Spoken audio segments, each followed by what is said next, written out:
मेरे सम्मानित श्रोतागण, अब मैं BNS की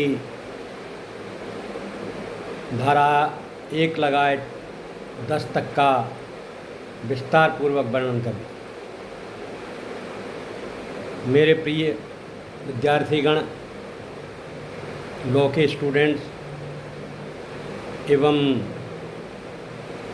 जो जज वगैरह की इम्तहान के लिए, परीक्षा के लिए, कंपटीशन के लिए तैयारी कर रहे हैं, उनके लिए ये मेरा संदेश है कि मैं BNS की एक भी धारा बिना बताए नहीं छोड़ रहा हूँ। हर एक धारा का पूर्ण रूपेण विवरण कर रहा हूँ।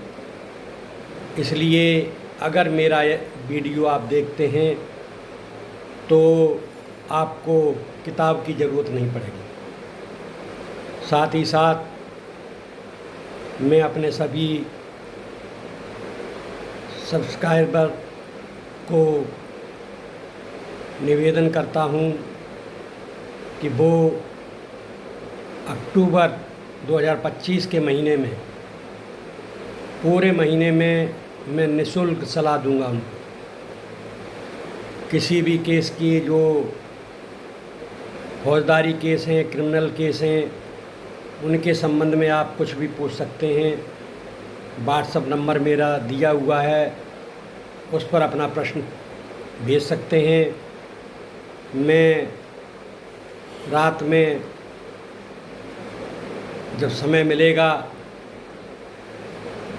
6 बजे से और 8 बजे के बीच आपको विस्तार पूर्वक आपके व्हाट्सएप मोबाइल नंबर पर आपसे डायरेक्ट बात करूंगा।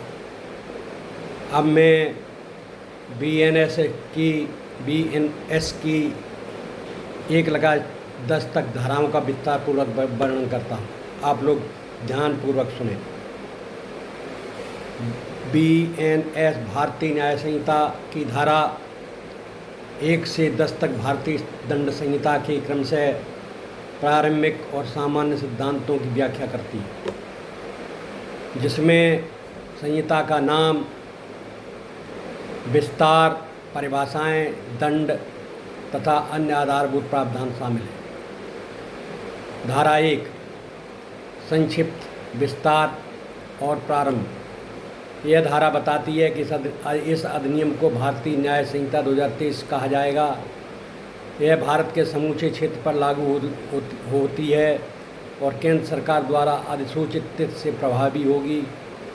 इसमें भारत के बाहर रहने वाले भारतीय नागरिकों और जहाज़ों, विमानों पर भी लागू होने का विस्तार किया गया है।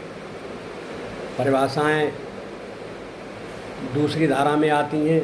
इस धारा में अपराध, दस्तावेज, लिंग, बच्चा आदि जैसे महत्वपूर्ण शब्दों की विस्तृत परिभाषाएं दी गई हैं।